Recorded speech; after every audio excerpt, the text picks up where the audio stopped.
Hello Anjali, just a second, मैं इसको layout change कर लेती हूँ ताकि हम दोनों दिख पाए। हाँ, बेटर आई थिंक। मेरी आवाज आ रही है। हाँ, बिल्कुल आ रही है। हाँ जी, तो नमस्ते। हेलो, नमस्कार, वेलकम टू इनकलकेट लर्निंग। कैसी हैं आप? मैं बहुत अच्छी हूँ, आप कैसी हैं मैम? मैं बहुत अच्छी हूँ, बहुत बढ़िया। और हैप्पी डे आपको। Happy Republic day. हाँ, आज तो मैंने पोस्ट भी नहीं डाला, मैं भूल गई, राइट। थोड़ा सा बिजी शेड्यूल चलता रहता है ना आजकल, उस वजह से। ओके, सो आप म्यूजिक से हैं, राइट? Yes ma'am. तो मैं बाकी सबको भी थोड़ा सा इंट्रो दे देती हूँ जितना मुझे पता है आपके बारे में। सो अंजलि हैं ये, एंड महाराष्ट्र से, मुंबई से हैं आप? नहीं मैम, मैं एक्चुअली राजस्थान से हूँ, अलवर ओके, राजस्थान। तो यहाँ यहाँ पढ़ती हैं? हाँ, एमए परस्यू कर रही हूँ। ओके ओके ओके, ठीक है। दैट्स वाई आपने वो मुंबई महाराष्ट्र का एड्रेस लिखा था। हाँ। ओके, सो आप म्यूजिक परस्यू कर रही हैं यहाँ पे। Yes ma'am. तो कैसा है म्यूजिक सब्जेक्ट? और म्यूजिक में 240 मार्क्स जो हैं इन्होंने गेन किए हैं। पेपर वन आपने इनकलकेट लर्निंग से पढ़ा था? Yes ma'am. Okay, that's why इन्होंने मेल किया। इन्होंने मुझे पहले नहीं बताया था कि म्यूजिक से है, वो मुझे बाद में पता चला, बट स्टिल चाहे म्यूजिक से हो, 240 marks are quite high. So thank congratulation सबसे पहले तो। You ma'am, thank you so much. और बताइए कैसे इनकलकेट लर्निंग इंट्रोड्यूस हुआ, या कैसे आपने प्रिपरेशन की, तो थोड़ी सी वो बताइए, क्योंकि आपके पीछे भी मुझे थोड़ी हॉस्टल वाइब आ रही है पीछे ना। रूम है ये एक्चुअली मेरा। ओके जी मैम। तो चैनल से तो मैम यूट्यूब से ही इंट्रोड्यूस हुई थी मैं।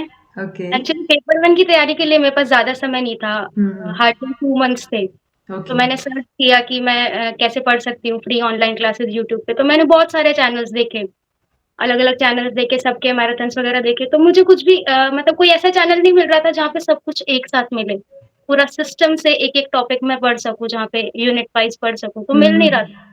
देन मुझे आपका चैनल मिला और मुझे मतलब ऐसा लगा कि yes this was what I was looking for. Wow! So वो आपने तो पूरी प्लेलिस्ट अरेंज्ड देखी होगी जो मैंने पेपर 1 के लिए क्रिएट की थी इस बार के लिए। तो वो ओके। देख के बहुत एकदम सुकून-सा मिला। फिर धीरे-धीरे मैं जब मैंने मैराथन्स देखनी शुरू की तो थोड़ा कॉन्फिडेंस आया कि हाँ, अभी हो जाएगा कुछ। हो जाएगा। तो और बताइए आपका क्या रूटीन रहता था, या प्रिपरेशन के दौरान, या इन जनरल जब आप म्यूज़िक परस्यू कर रही हैं उस दौरान? एक्चुअली एमए भी साथ में चल रहा है तो रेगुलर तो टाइम नहीं मिलता था पहले, पर पेपर से पहले मैंने मतलब 1-2 महीने अच्छे से पढ़ाई की। हुँ, हुँ। पहले मैंने अपनी स्ट्रेंथ्स और वीकनेसेस ऐसे आइडेंटिफ़ाई की कि कौन से टॉपिक्स हैं जो मेरी स्ट्रेंथ है जिन तो पहले से थोड़े बहुत एक्चुअली म्यूज़िक से होने की वजह से ना बाकी टॉपिक से आप थोड़ा-सा कट जाते हो। जैसे राइट, कि राइट। टीचिंग आपकी वो पूरा प्रैक्टिकल सब्जेक्ट है और हुँ, जैसे हुँ। साइंस तो ये सब से आप कट जाते हो थोड़ा-सा। तो जैसे टीचिंग एप्टीट्यूड हुआ, लॉजिकल रीज़निंग, रिसर्च वाला टॉपिक, तो ये सब टॉपिक थे जो थोड़े डिफ़िकल्ट थे। हुँ, हुँ, हुँ, तो हुँ। पहले मैंने आइडेंटिफ़ाई किया कि जैसे आईसीटी हुआ, डीआई हुआ, तो ये थोड़ा था ईज़ी टॉपिक्स। तो मैंने पहले उनको कुछ 1 वीक देके जो ईज़ी अच्छा। था उनको पहले कवर कर लिया। देन मैंने जो डिफ़िकल्टीज़ मुझे जिनमें आ रही थी, जिनके बारे में मुझे कुछ भी नहीं पता था, हुँ, हुँ, हुँ, हुँ। मुझे डर लग रहा था कि मैं पता नहीं क्या हो पाएगा कि नहीं, तो उनको मैंने फिर टाइम दिया अच्छे से। पहले मैराथन्स देखी, फिर जो सिलेबस वाइज़ जो-जो टॉपिक्स थे, जो मुझे समझ नहीं आए थे मैराथन में, हुँ, तो उसके हुँ। लिए मैंने अलग से फिर आपकी वीडियोज़ देखी। राइट, क्योंकि कई स्टूडेंट्स को ये हो जाता है ना कि क्या स्ट्रैटेजी हो सकती है, तो एक्चुअली स्ट्रैटेजी तो सिंपल सी है। आपको अपनी स्ट्रैटेजी खुद डिसाइड करनी पड़ेगी कि आपकी क्या स्ट्रेंथ्स हैं, वीकनेस हैं। बट एक पॉइंट मुझे थोड़ा सा नया समझ आया, जो शायद मैंने उस एस्पेक्ट में सोचा नहीं था, कि हाँ, अगर आप किसी और सब्जेक्ट से हैं, सो बाकी 10 की 10 यूनिट आपको न्यू लगेंगी, एग्री। क्योंकि हम लोग एजुकेशन से हैं, तो हमें teaching aptitude, research aptitude, higher education, वो सारा ऐसे लगता है कि बस लॉजिकल रीजनिंग और एक दो चीजें ही तो बची जो करनी है।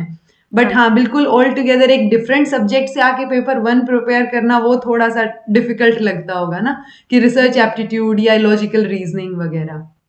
और टाइमिंग भी बहुत कम था, तो उस हिसाब से मैराथन्स ने बहुत हेल्प किया मेरा।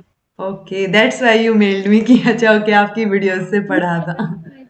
मैंने जब आपकी कम्युनिटी पोस्ट देखी, तो मुझे भी लगा कि हाँ, मुझे भी करना चाहिए। वेरी गुड, बहुत अच्छा लगा आपसे बात करके भी। और क्या पूछा जा सकता है इन जनरल, जो स्टूडेंट्स चाहते होंगे कि पूछा जाना चाहिए? सो म्यूजिक में क्या मतलब, म्यूजिक सब्जेक्ट के बारे में ही थोड़ी बात करते हैं, क्योंकि म्यूजिक हम लोग तो वही प्रैक्टिकल एस्पेक्ट है, सुनते हैं अच्छा लगता है वाली सिचुएशन। सो आप म्यूजिक से क्या मास्टर्स कर रही हैं? इंडियन क्लासिकल म्यूजिक में। Indian classic. और उससे पहले क्या कर मतलब म्यूजिक परस्यू करने के लिए फिर क्या प्रॉपर बीए भी म्यूजिक में होती है या क्या सिचुएशन है? यस मैम, पहले बीए किया फिर देन एमए। अभी ओके। जेआरएफ को पीएचडी करने का प्लान भी है। म्यूजिक में ही, राइट राइट राइट, बिल्कुल, बहुत बढ़िया, अच्छे से तैयारी कीजिए और थैंक आगे यू। भी ऐसे ही फलते फूलते रहिए। एक बहुत मतलब all the best for your bright future, क्योंकि जिस जगह पे आपका पैशन होता है ना वो तो आप मतलब कर ही जाओगे कुछ ना कुछ। मैम ये आपसे भी मुझे सीखने को मिला बहुत सारा, बहुत ज़्यादा, कि जब मैं बहुत सारे चैनल्स देख के आपके चैनल पे आई, तो आपके जो एफर्ट्स देखे मैंने, कि हम जब किसी कोचिंग का कोई कोर्स लेके जब कोई कोर्स लेते हैं तो वैसा जो कंटेंट है वो आपके चैनल पे मुझे मिला। तो आपके हम्म। एफर्ट्स, आपका डेडिकेशन है, वो बहुत अच्छा लगा मुझे देख के वो सब। और एक अंदर से पढ़ने के लिए, ये एक टीचर स्टूडेंट का जो बॉन्डिंग होता है, वो मैं मतलब भले ही ऑनलाइन था लेकिन वो बॉन्डिंग मुझे फील हो रहा था। कि जैसे आप होमवर्क देती थी और इंटरैक्टिव जो एक क्लास होती थी, वो बहुत अच्छा लगा वो सब देख के। भले ही लाइव नहीं देखा, लेकिन फिर भी राइट। बहुत अच्छा था, बहुत इफेक्टिव। ओके, क्योंकि जैसे आपका म्यूजिक पैशन है, मेरा टीचिंग की तरफ है, तो मैं उस तरफ बेस्ट करने की कोशिश कर रही हूँ। वो आपकी वीडियोज़ में दिखता है ma'am. Thank you so much. और बहुत अच्छा लगता है आप लोग सब लोग जब, क्योंकि मैं तो सबके लिए सेम पढ़ा रही हूँ, मैंने एक ही प्लेलिस्ट बनाई थी पेपर वन की, एंड आई वाज लाइक बस ये कर लो शुरू से लेके आखिरी तक, इतना अरेंज्ड नहीं मिलेगा जहां तक मुझे लगता है कहीं और। बट स्टूडेंट्स के कई बार फिर भी ये हो जाता है कि ये तो पहले की वीडियो है, 1 साल पहले की है, क्या रेलेवेंट होगी नहीं होगी, तो उसमें थोड़ा सा डाउट आ जाता है उनको कि क्या सिर्फ एक प्लेलिस्ट से हो जाएगा जेआरएफ या नेट जो है, तो वो थोड़ा सा डाउटफुल रहता है ज़्यादा समय इसलिए। नहीं था, ज़्यादा समय नहीं था, लेकिन अगर कोई अच्छे से पढ़े और पूरा सब जो आपने 3 महीने का, ऑलमोस्ट 3 महीने का जो वो एक कोर्स है पूरा वो करे ना, तो मैं आई थिंक 80 प्लस आसानी से उससे आ सकते हैं मार्क्स, हाँ, आसानी। कोर्स इन द सेंस, हाँ वो पूरी प्लेलिस्ट ही है, और तो कोई कोर्स वाली या बैच वाली कोई सिचुएशन है नहीं, क्योंकि मैंने जितना पढ़ाया है उससे भी आई थिंक हाईएस्ट अभी तक मेरे को जितने पता चले 80 मार्क्स हैं पेपर वन में, एटलीस्ट हाँ। जो जीत के हैं फर्स्ट उसमें, जो जिनका मैंने इंटरव्यू डाला था, सो उनके 80, मेरे खुद के भी 80 हैं उसमें जो मैंने पढ़ाया है उसको देखते हुए। सो वो चीज ऐसे मतलब वो, ये एक तरीके से प्रूफ्स हैं बाकी स्टूडेंट्स के लिए, हम बोल सकते हैं, क्योंकि अभी बार बार मैं भी हर एक कमेंट पे नहीं रिप्लाई कर पाती कि हो जाएगा टेंशन मतलब पढ़ो, ठीक है, तो वो फिर वीडियोस के प्रोसेस जरिए। को एन्जॉय करना भी बहुत ज़रूरी है, मैंने देखा। कि राइट। आप मैंने जे जेआरएफ हो गया इसका तो मैंने इतना एक्सपेक्टेड नहीं था, पर इतनी खुशी उस मुझे अब नहीं मिल रही है जितनी जो वो पढ़ते वक़्त जो खुशी मुझे मिल रही थी नई चीज़ें सीखने की। क्योंकि राइट। म्यूज़िक से होते होते हुए ये सब चीज़ें आप भूल जाते हो थोड़ी-सी। तो जब मैं वैदिक एजुकेशन के बारे में पढ़ रही थी, नालंदा ये सब विश्वविद्यालय का कैसा होता था हमारे, तो एक प्राउड था अ, मतलब देश के लिए, वो भी एक फीलिंग आ रही थी, साथ में कुछ नया सीख रही हूँ, मेरी ग्रोथ हो रही है। तो वो प्रोसेस जब हम एन्जॉय करते हैं, तो चीज़ें आसानी से ग्रास्प करते हैं हम, ईज़ी हो जाता है सीखना। अग्री अग्री, चाहे सब्जेक्ट किसी का कोई भी हो, बट प्रोसेस को एंजॉय करना बहुत जरूरी है, बहुत अच्छी बात बोली है आपने ये। एंड तो बाकी सब भी कर सकते हैं अंजलि की तरह, बस प्रोसेस को एंजॉय करेंगी, पैशन के साथ चीजें होंगी तो हर डेफिनेटली वो हो जाएगा, तब भी पता नहीं चलेगा। चीज़ से रिलेट करना ज़रूरी है। जैसे टीचिंग एप्टीट्यूड में, मतलब जब हम आपको देखते थे, तो जैसे हम टीचर के कैरेक्टरिस्टिक्स पढ़ते हैं, तो आपसे उन चीज़ को जोड़ के, एक स्टूडेंट को खुद उस जगह पे रख के, उस चीज़ को जोड़ के, तो आसान हो जाती हैं चीज़ें। Right practice right. की तो ठीक है, वो तो हो जाएँगी, लेकिन कुछ चीज़ें हम कर सकते हैं, स्टोरी बना के कर सकते हैं। हम्म। तो आसान हो जाता है फिर, इतना मुश्किल नहीं लगता। बिल्कुल बिल्कुल। और शायद जिनका हो जाता है या जो इस मुकाम पे आ जाते हैं ना अच्छे मार्क्स के साथ, तो वो उनमें एक रीजन या एक सिमिलैरिटी अगर देखी जाए तो वो यही देखने को मिलती है कि पैशन वाली चीज की, मन था करने का, अच्छा लग रहा था पढ़ते हुए ना, तो जब आपको पढ़ते हुए अच्छा लगने लग जाए मतलब आप सही ट्रैक पे हैं, जब पढ़ते हुए पता ना चले कि कितने घंटे हाँ। हो गए या कितनी चीजें हो गई, तो वो ये भी सबसे बहुत बड़ी है। हम एक मतलब अपना ज़ोन आइडेंटिफ़ाई करना कि आपका फ़ोकस सबसे ज़्यादा कब रहता है। तो मैंने देखा हम्म। कि रात में मेरा फ़ोकस ज़्यादा रहता है, तो जो टॉपिक मेरे लिए डिफ़िकल्ट थे, जैसे पेपर 1, तो पेपर को 1 को मैंने नाइट टाइम दिया और दिन के राइट। टाइम में पेपर 2 पढ़ा और सुबह उठने के बाद जो कल पढ़ा उसको रिवाइज़ किया। Agree agree. बहुत तरीके से। अच्छे से मतलब मैनेज करके आपने चीजें की। तो कुछ कुछ क्योंकि स्पेसिफिक आवर्स डिसाइड कर रखे थे आपने कितने घंटे पढ़ना है? वो मैं सुबह उठने के बाद ही मतलब लिख लेती थी कि इस टाइम ये पढ़ना है, इस टाइम ये पढ़ना है। बस ऐसा ओके। नहीं किया। क टाइम कम था तो ज़रूरी था स्ट्रैटेजी बनाना, नहीं तो अगर कोई अच्छे से पहले से तैयारी कर रहा है तो इतना पैनिक नहीं होता है।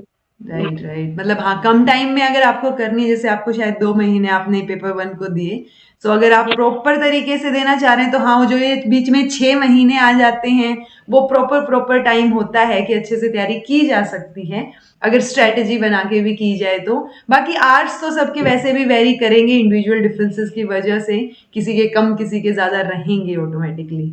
बाकी इनकलकेट लर्निंग पे सारी चीज़ें हैं ही, तो बाकी स्टूडेंट्स कर सकते हैं आराम से। और कभी अभी जब मैं जैसे जैसे इंटरव्यूज डाल रही हूँ तो भी सबके ये होगा कि स्ट्रैटेजी बता दो जून के लिए। तो स्ट्रैटेजी अगेन घूम फिर के वही चीज आते हैं कि ऑलरेडी सारी चीजें हैं, सिलेबस से स्टिक करके अगर आप रहेंगे, अपने हिसाब से स्ट्रैटेजी बना के पढ़ेंगे, वो सबसे बेटर है। And enjoy the process.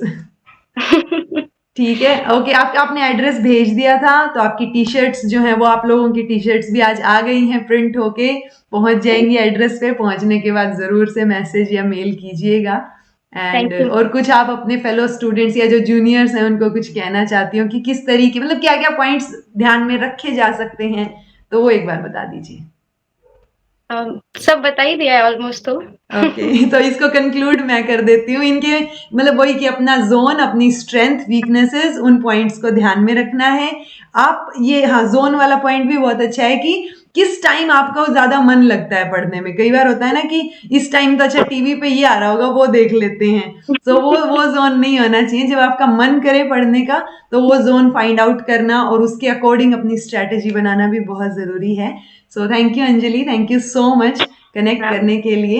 And thank जल्दी यू। आपको आपकी टी शर्ट मिल जाएगी। थैंक यू सो मच, और आप सभी का भी थैंक यू ये वीडियो को देखने के लिए। इनकलकेट लर्निंग पे आप आराम से फ्री में पढ़ सकते हैं, जेआरएफ भी हो सकते हैं और पेपर वन में भी अच्छा स्कोर आप कर सकते हैं। इसका एग्जाम्पल ये स्टूडेंट्स हैं, और मैं कुछ एक स्टूडेंट्स का ही, जो टॉप पे 3-4 स्टूडेंट हैं या कुछ ज्यादा इंस्पिरेशनल स्टोरी उनका ही ले पाई हूँ इंटरव्यू। तो सबका नहीं हो पा रहा है, और वो पॉसिबल हो भी नहीं पाएगा, क्योंकि वही मतलब जो है टॉप पे उनका ही लिया जाना बेटर है थोड़ा सा, क्योंकि एक क्राइटेरिया तो सेट करना पड़ेगा बातचीत का, अदरवाइज बहुत हेक्टिक हो जाएंगी और भी ज्यादा चीजें। So thank you Anjali, thank you so much, be happy, keep smiling, bye.